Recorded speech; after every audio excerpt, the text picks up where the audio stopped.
जात पात कुल की बड़ाई, शबरी मेरा इनसे मतलब नहीं है। मैं तो केवल एक प्रेम का नाता मानता हूं, मानव एक भक्ति कर नाता, भक्ति का और प्रेम का मैं नाता मानता हूं, और बाकी मुझे नहीं चाहिए कुछ। आपने देखा होगा भगवान कृष्ण ने दुर्योधन के मेवा त्यागे, साग विदुर घर खाई, सबसे ऊंची प्रेम सगाई। दुर्योधन ने कृष्ण को कहा खाओ खाओ ये मेवे रखे हैं, खाओ, कभी देखे हैं मेवे? भगवान को क्रोध आ गया, कहा अरे ये खिलाता है और अभिमान दिखाता है। भगवान ने कहा मुझे मेवे नहीं खाने, जा रहा हूं मैं। दुर्योधन के मेवे त्याग दिए भगवान ने, और कहां पहुंचते हैं? विदुरानी के यहां पहुंचते हैं। अरे विदुरानी ने कुछ बना तो रखा होगा। कहा विदुरानी कुछ बनाया है? कहा प्रभु सब खत्म हो गया। अरे कहा तू कढ़ाई ला, वो कढ़ाई में साग होता है। आपको पता है जो गृहिणी होती है जब भात पकाती है तो जो जलावा भात होता है वो ज्यादा टेस्टी होता है। देखो सब हंस रहे हैं, मेरी बात को मान रहे हैं। तो अगर आप नीचे खुरचन को लो तो ज्यादा खुरचन टेस्टी होती है। तो भगवान ने कहा कढ़ाई ला, इसमें कुछ तो होगा, तो खोरोचा तो उसमें खुरचन थी, भगवान ने वही खाया और भगवान संतुष्ट हो गए। तो आज हम प्रसंग में कहते हैं भाई दुर्योधन के मेवा त्यागे, साग विदुर घर खाई। भगवान का ये प्रेम का प्रभाव है।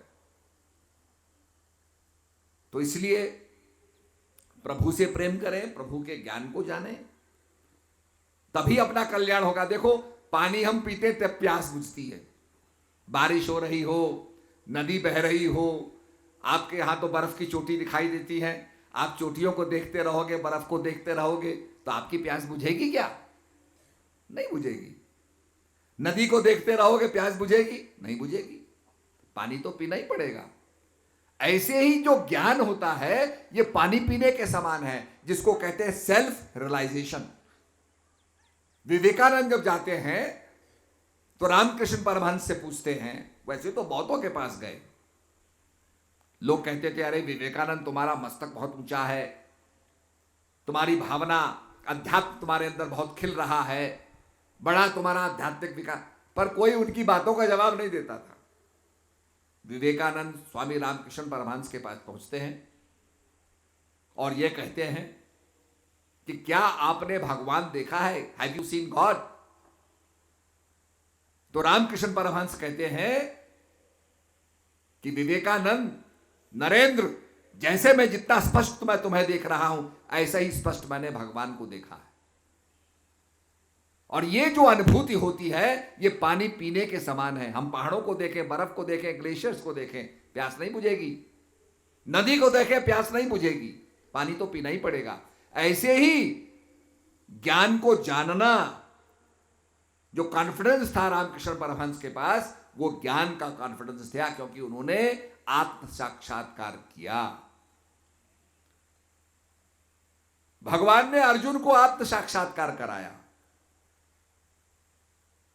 प्रभु राम ने हनुमान जी को आत्म साक्षात्कार कराया।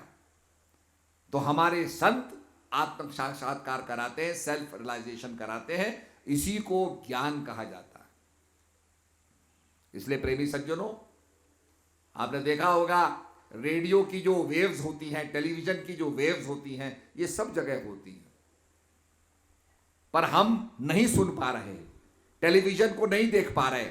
हवा के अंदर वो ट्रांसमिशन है, इट इज ऑमनी प्रेजेंट, वो सर्वव्यापक है। पर हम जब टेलीविजन का उसका रिमोट लगाएंगे, टेलीविजन को लगाएंगे, एंटेना लगाएंगे, रेडियो को स्विच ऑन करेंगे, तो रेडियो क्या करता है? सारी रेडियो वेव्स को पकड़ करके ऑडियो वेव्स में ट्रांसलेट करता है। जो टेलीविजन का रिसीवर होता है वो रिसीव करके उसको चित्रपट पर उसको दिखाता है, तो हम सारे कार्यक्रम को देखते हैं। ठीक इसी प्रकार से ज्ञान भी ट्रांसलेट करता है, ज्ञान भी जो व्यापक है उसको प्रकट करता है, आपको उसका साक्षात्कार होता है। इसलिए संतों ने कहा घूंघट के पट खोल तुहे पिया मिलेंगे, घट घट में वह साईं रमता, कटु वचन मत बोल तुहे पिया मिलेंगे। घूंघट के, वो घूंघट का पट यही होता है, मल विक्षेप आवरण का पर्दा हटा करके हम उसका साक्षात्कार करें।